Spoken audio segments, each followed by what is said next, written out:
ખંભાત કોલેજના અને ખૂબ સારા વક્તા છે, તેજસ્વી વક્તા એવા ડોક્ટર હસનભાઈ રાણાને વિનંતી કરું કે આવે અને આપણા સૌને માર્ગદર્શન આપે.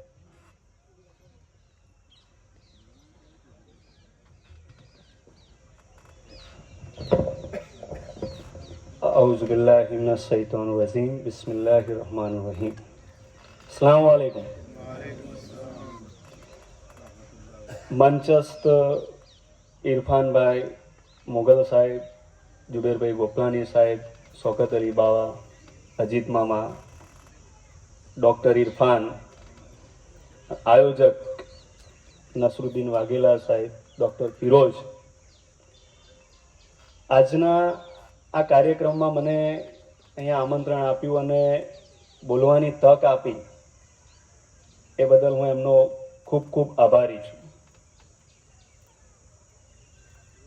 કારકિર્દી માર્ગદર્શન અને તેજસ્વી તારલાઓનો સન્માન સમારોહ, આ બે સંયુક્ત કાર્યક્રમો ને ભુજ જેવા નાનકડા ગામમાં શરૂઆત કરી છે.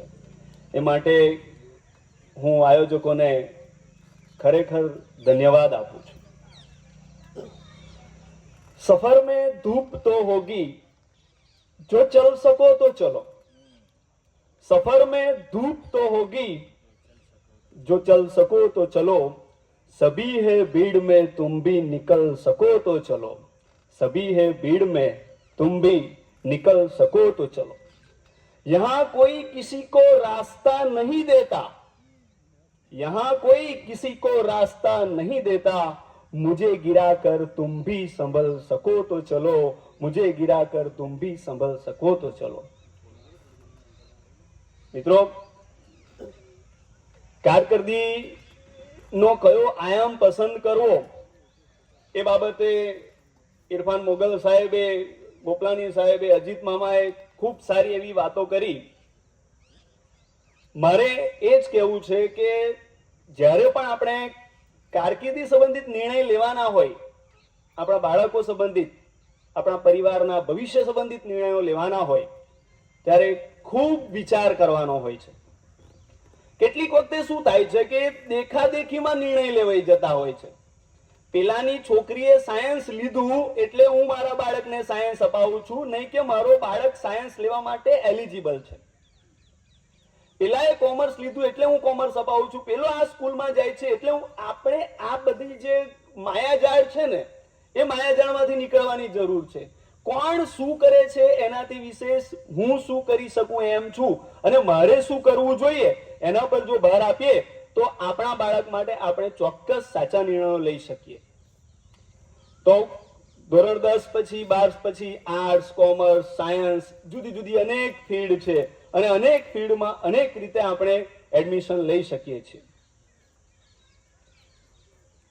કારકિર્દી નક્કી કરવી એક પ્રશ્ન છે, અને કારકિર્દી નક્કી કર્યા પછી એ જે વેઝ તમે નક્કી કર્યો છે એ વેઝ સુધી પહોંચવું, એ લક્ષ્ય સુધી પહોંચવું, એ કેવી રીતે શક્ય બનશે? નક્કી કરી દીધું, ચલો I want to be BHMS doctor, or I want to do MBBS or what's one, right? નક્કી કરી લીધું કે આ મારે કરવું છે.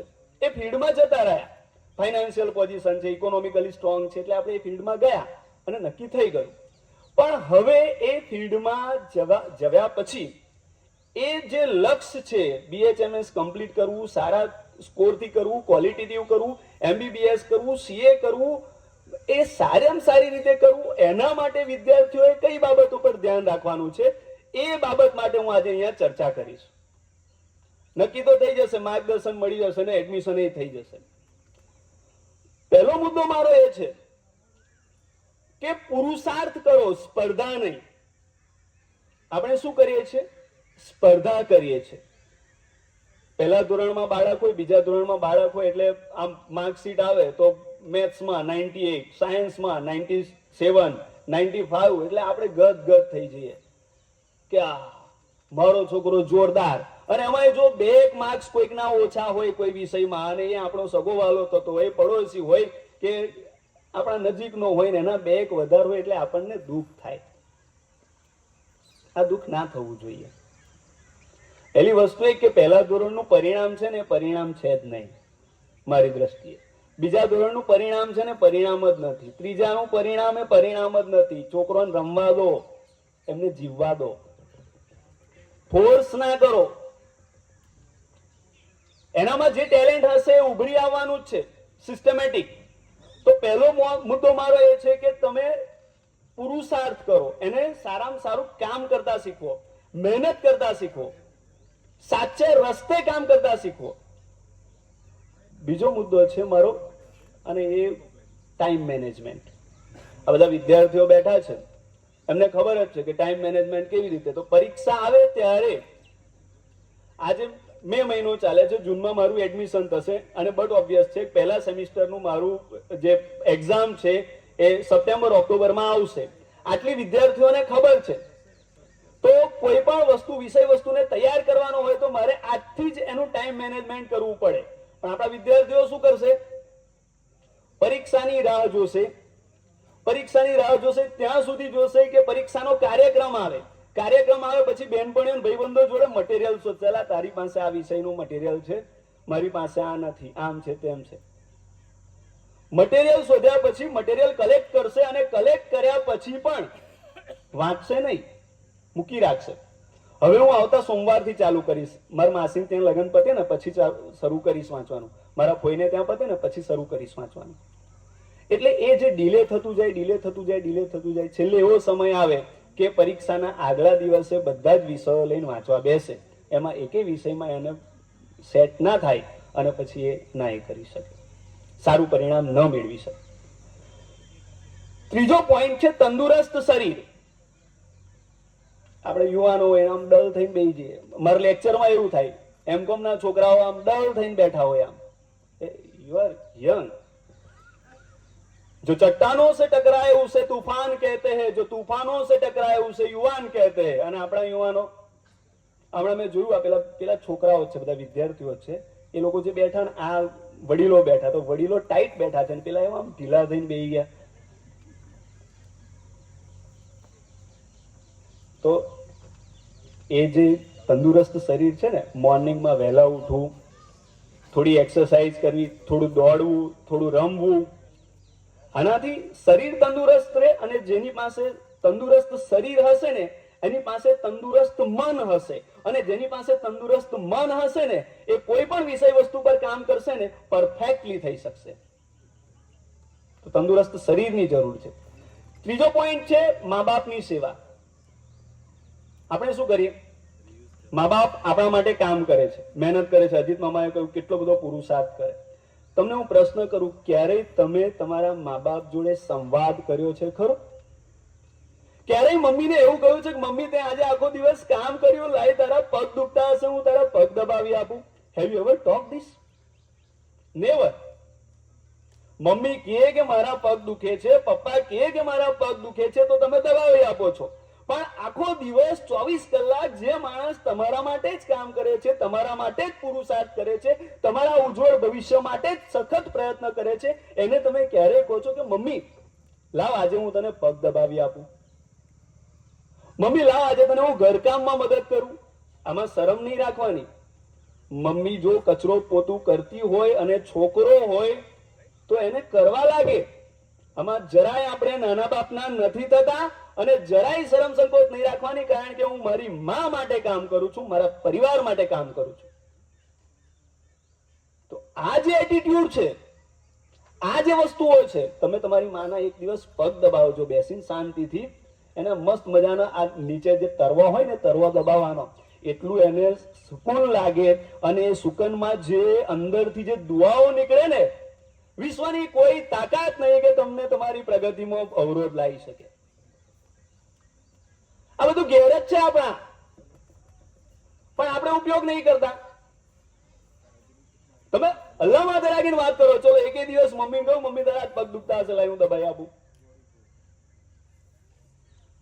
ઘરેથી નીકળો એટલે મા બાપના હાથ ચૂમીને નીકળો. શું વાંધો છે એમાં? આપણે બધાના હાથ ચૂમીએ છીએ, મા બાપના ચૂમ્યા છે? ચૂમો.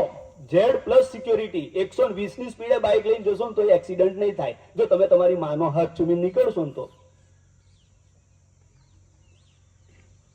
આ બધી બાબતો પર ફોકસ કરવાનું છે, આ બધી બાબતો પર ધ્યાન કરવાનું છે. નેક્સ્ટ પોઈન્ટ છે મારો મોબાઈલ. મોબાઈલ તો બધા ઉપયોગ કરે. તો મોબાઈલ એ આપણને શૈતાન વિશે સમજાવવામાં આવે છે ને, શૈતાન આપણને બહેકાવે. હા, પ્રેક્ટિકલ શૈતાન છે જે આપણને બહેકાવે છે, બરાબર. એક સર્વે એવો છે કે બાળકોને, તમે 10 બાળકોને રમવા જવાનું કહો અને 10 બાળકોને મોબાઈલ આપવાનું કહો ને, તો 10 માંથી 9 બાળકો મોબાઈલ રમવાનું પસંદ કરશે બહાર રમવા જવાના બદલે. 54% ગૃહિણીઓ, ઘરમાં કામ કરતી સ્ત્રીઓ પોતાનું બાળક પજવે નહીં ને એટલે એને મોબાઈલ રમવા આપે છે. 73% બાળકો સ્કૂલમાં ગયા પછી મોબાઈલને યાદ કરે છે અને 77% બાળકો જે છે ને એ ઘરે આવીને તરત મમ્મી પપ્પા પાસે મોબાઈલ માંગે છે. હવે આ સર્વે છે, સરેરાશ રોજના આપણે 58 વખત મોબાઈલ ચેક કરીએ છીએ. આ મોબાઈલ કોઈ પણ વ્યક્તિ એવરેજ ની વાત કરું છું, 58 વખત ચેક કરીએ છીએ. કોનો મેસેજ આવ્યો, શું મેસેજ, એટલે આ શું લૂંટાઈ જવાનું આમાં. 58 વખત. સરેરાશ મનુષ્ય 4 થી 5 કલાક દિવસના મોબાઈલની સ્ક્રીન ઉપર પસાર કરે છે. કઈથી લાવવાનો આ સમય? વિદ્યાર્થીઓએ તો આ સમય પસાર જ ના કરવાનો હોય. પોઝિટિવ વેમાં હોય તો બરાબર છે, પણ આપણે પોઝિટિવ વેમાં નથી કરતા. એ પણ એક સર્વે છે. વોટ્સએપ કેટલું યુઝ કરે છે, ફેસબુક કેટલું યુઝ કરે છે, ટ્વિટર કેટલું યુઝ કરે છે, ઇન્સ્ટા કેટલું યુઝ કરે છે, એ પણ એક સર્વે છે. એટલે એનો સીધો સ્પષ્ટ ખ્યાલ છે કે પ્રોડક્ટિવ વેમાં નથી વપરાતું. તો આ જે બાબતો છે, મોબાઈલનો યુટિલાઇઝેશન, બરાબર. હું હમણાં એક કાર્યક્રમમાં બોલવા ગયો હતો, મને કહ્યું સાહેબ સેક્સટોર્શન પર બોલો. મોબાઈલ પર ન્યૂડ કોલ આવે ને એની પર બોલો. અને ઓડિયન્સ હતું 11-12 ધોરણના વિદ્યાર્થીઓ. તો આ જે છે ને મોબાઈલ, એનો વિવેકપૂર્ણ ઉપયોગ કરવો, પ્રોડક્ટિવ વેમાં ઉપયોગ કરવો એ આપણા માટે ખૂબ જરૂરી છે. અને છેલ્લો point, character. When you lose money, you lose something. Nothing. When you lose money, you lose nothing. When you lose health, you lose something. But when you lose character, you lose everything. તો વિદ્યાર્થી તરીકે તમારે તમારું character તો જોરદાર રાખવાનું છે, કોઈ આંગળી ના કરે. કેરેક્ટર બહુ સ્ટ્રોંગ રાખવાનું. જેનું કેરેક્ટર સ્ટ્રોંગ હશે એની બધી જ એક્ટિવિટી સ્ટ્રોંગલી બનશે. કારણ કે આ સમય એવો છે, તમે 12મા ધોરણમાં આવો, કોલેજમાં આવો એટલે તમારો ફિઝિકલ ચેન્જીસ આવે, તમારા સાયકોલોજીકલ ચેન્જીસ આવે, તમારા એટીટ્યુડ બદલાય, અને આ બધામાં તમારે તમારા ઉપર કંટ્રોલ કરી અને પરિવારને આગળ લઈ જવાનો છે. તો આટલી બાબતો પર ધ્યાન રાખશો તમે તો 100% હું નથી માનતો કે તમે કોઈ પણ ક્ષેત્રમાં જાઓ પાછા પડો. અને તેજસ્વી તારલા સન્માન સમારોહમાં તમારા દરેક બાળક તેજસ્વી જ છે. જેટલા મેરિટમાં આવતા હશે એમને સન્માન સમારોહ થશે. નથી આવતા એ બીજા કોઈ ક્ષેત્રમાં તેજસ્વી હશે, બરાબર. તો અહીંયા મારી આટલી વાત કહી, છેલ્લે એક કાવ્ય પંક્તિ કહી મારું પૂરું કરું. જુદી જિંદગી છે મિજાજે મિજાજે, જુદી બંદગી છે નમાજે નમાજે. જુદી જિંદગી છે મિજાજે મિજાજે, જુદી બંદગી છે નમાજે નમાજે. છે એક જ સમંદર થયું એટલે શું, છે એક જ સમંદર થયું એટલે શું, જુદા છે મુસાફર